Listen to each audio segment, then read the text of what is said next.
है। ये हमारा फोर्थ वीडियो है जहां हम रैशनल फंक्शंस का जो है इनवर्स लाप्लास ट्रांसफॉर्म निकाल रहे हैं। यहाँ पे जो तीन पार्ट्स हैं ए बी सी, इन सब में एक चीज़ कॉमन है, जो डिनोमिनेटर है उसमें जो एक फैक्टर है वो लीनियर फैक्टर है, और जो दूसरा फैक्टर है वो क्वाड्रेटिक फैक्टर है। Linear factor, quadratic factor, linear factor, quadratic factor. Of course ये रैशनल फंक्शंस हैं जहाँ जो है न्यूमरेटर की डिग्री स्ट्रिक्टली लेस देन है डिनोमिनेटर की डिग्री से, इसलिए इन सारी प्रॉब्लम्स में हम पार्शियल फ्रैक्शंस करने वाले हैं। और ये हमारा पहला वीडियो था जहाँ पे जिन फंक्शंस का हमने इनवर्स लाप्लास ट्रांसफॉर्म निकाला था, सिंपल से फंक्शंस थे, थोड़ा सा एल्जेब्रिक मनोवरिंग करी थी और आसानी से हमारे पास इनवर्स लाप्लास ट्रांसफॉर्म आ गए थे। सेकंड वीडियो था जहाँ जो रैशनल फंक्शन था उसके डिनोमिनेटर में जो फैक्टर्स थे, linear factor, linear factor, linear factor, linear but repeated factor, ये क्वाड्रेटिक फैक्टर थे, पर हम पार्शियल फ्रैक्शन करने के लिए हमने इसको लीनियर एक्सप्रेशंस में कन्वर्ट कर लिया था। तो यहाँ सिंपल केसेस थे जहाँ हमने पार्शियल फ्रैक्शंस की मदद से इनको इनवर्स लाप्लास ट्रांसफॉर्म निकाला था। और ये हमारा थर्ड वीडियो था जहाँ हमने जो डिनोमिनेटर लिया था रैशनल फंक्शन का, सारे के सारे क्वाड्रेटिक एक्सप्रेशंस थे। तीनों वीडियोस का लिंक डिस्क्रिप्शन में दिया गया है। वापस आते हैं अपनी प्रॉब्लम्स की तरफ जहाँ हमें इन फंक्शंस का इनवर्स लाप्लास ट्रांसफॉर्म निकालना है। तो फर्स्ट पार्ट, ए पार्ट। डिनोमिनेटर में पहला जो फैक्टर है वो लीनियर है, दूसरा फैक्टर जो है वो क्वाड्रेटिक है। स्ट्रेट अवे पार्शियल फ्रैक्शन में जाने से पहले सबसे पहले हम देखेंगे कि ये जो क्वाड्रेटिक है क्या हम इसको दो लीनियर फैक्टर्स में कन्वर्ट कर सकते हैं। और जैसे हमने वीडियो 3 में देखा था, इसके लिए हम इस एक्सप्रेशन की जो इक्वेशन बनती है उसका डिस्क्रिमिनेंट निकालेंगे b² - 4ac, और इस केस में ये b² - 4ac 5², 25 - 4ac 24, ये ग्रेटर देन 0 हो रहा है। इसका मतलब ये एक्सप्रेशन अगर हम इक्वेशन की फॉर्म में लिखेंगे तो इसको जो दोनों रूट्स हैं वो रियल एंड डिस्टिंक्ट होंगे। इस केस में इस वजह से हम इसको पार्शियल फ्रैक्शन करने से पहले इनका फैक्टराइजेशन करेंगे। So this one is equals to 2s - 1, first factor linear factor है, हमें कुछ करना नहीं है, s - 2, राइट। तो हम फैक्टराइज कर रहे हैं स्प्लिट द मिडल मेथड से। 6 का फैक्टर्स 3 × 2, 3 + 2 5 हो गया, तो ये हो जाएगा हमारे पास s² + 3s, मिडल को हम स्प्लिट कर रहे हैं 3s और 2s में, प्लस 6।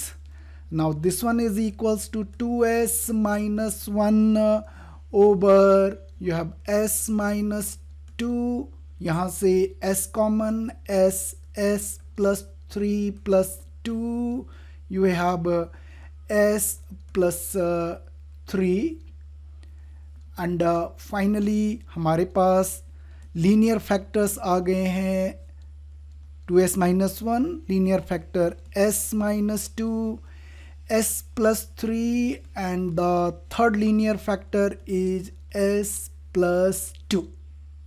सो हमने स्ट्रेट अवे पार्शियल फ्रैक्शन नहीं किया, हमने पहले देखा कि क्या इसके लीनियर फैक्टर्स बन सकते हैं, जो बन गए हैं। नाउ हम पार्शियल फ्रैक्शन करेंगे, जो हम आसानी से कर सकते हैं क्योंकि लीनियर जो न्यूमरेटर है उसका जो डिग्री है वो स्ट्रिक्टली लेस देन डिनोमिनेटर है। Fine. So this one is equal to पहले फैक्टर s - 2 के लिए हमारे पास फ्रैक्शन a/s - 2, प्लस दूसरे फैक्टर s + 3 के लिए हम ले रहे हैं fraction b, and this one is c/s + 2। Now as we already know, जैसे हमने वीडियो 2 में किया, 3 में किया, जो ये जब भी हमारे पास लीनियर फैक्टर्स होते हैं हम कॉन्स्टेंट्स a b c को शॉर्ट मेथड ट्रिक से निकाल सकते हैं। तो हमें a कैसे निकालेंगे, इस पूरे एक्सप्रेशन में जहाँ जहाँ s है हमने s - 2 को सॉल्व किया, s - 2 = 0, s की वैल्यू 2 आ गई। सो इस पूरे एक्सप्रेशन में जहाँ जहाँ s है उसकी जगह हम 2 पुट करेंगे इस पहले फैक्टर s - 2 को छोड़ के, राइट। सो यहाँ पे हमारे पास हो गया, s की जगह 2 पुट कर रहे हैं, 2 × 2 -1, इन दो में हमने s की जगह 2 पुट किया तो ये आ गया 2 plus 3 multiplied by 2 plus 2. So numerator से हमारे पास आ गया 4 minus 1 that is equals to 3. Denominator से 5 multiplied by 4 and this one is equal to 20. So a की वैल्यू हो गई 3/20. ठीक इसी तरह से जब हमें b निकालना है तो पूरे एक्सप्रेशन में s की जगह -3 पुट करेंगे इस फैक्टर को छोड़ के.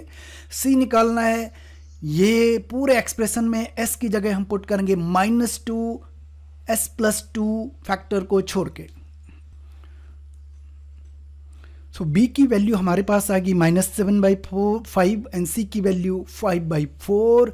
नाउ हम इस स्थिति में हैं कि we can find the Laplace inverse of the given a part. So यहाँ Laplace inverse this is equal to Laplace inverse of this expression and this is equal to Laplace inverse of a over s minus 2 plus b over s plus 3 c over s plus 2.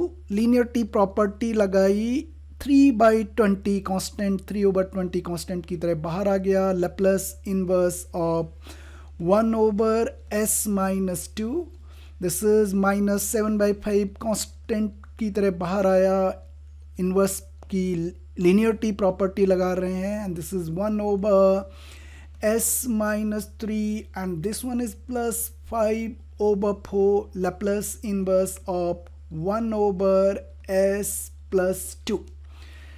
ये सारे जो भी factors हैं linear factors हैं और linear factors को inverse कैसे निकालते हैं हम ऑलरेडी जानते हैं, पर अगर नहीं जानते हैं तो क्विकली हम इन्वर्स लैप्लेस ट्रांसफॉर्म की टेबल की तरफ जा रहे हैं. ये टेबल पिछले किसी एक वीडियो में हमने कंस्ट्रक्ट करी थी और जो फॉर्मूला हम यूज करने वाले हैं वो ये हैं. Laplace inverse of 1 over s minus a linear factor है, ये a कांस्टेंट है, इज इक्वल्स टू हमारे पास e raised to the power 80 आ जाता है. a ये कांस्टेंट की वजह से. So this one is equals to we have 3/20 Laplace inverse of 1 by s minus 2 compare किया a की वैल्यू 2 तो ये हो जाएगा e raised to the power 2t minus 7/5 Laplace inverse of 1 over beg your pardon this is s plus 3 compare किया s minus a से a की value -3 तो ये हो जाएगा e raised to the power -3t and finally 5/4 Laplace inverse of s plus 2 compare किया तो a की value -2 this one is e raised to the power -2t. So a part का ये हमारे पास आ गया Laplace इनवर्स इस fs फंक्शन का.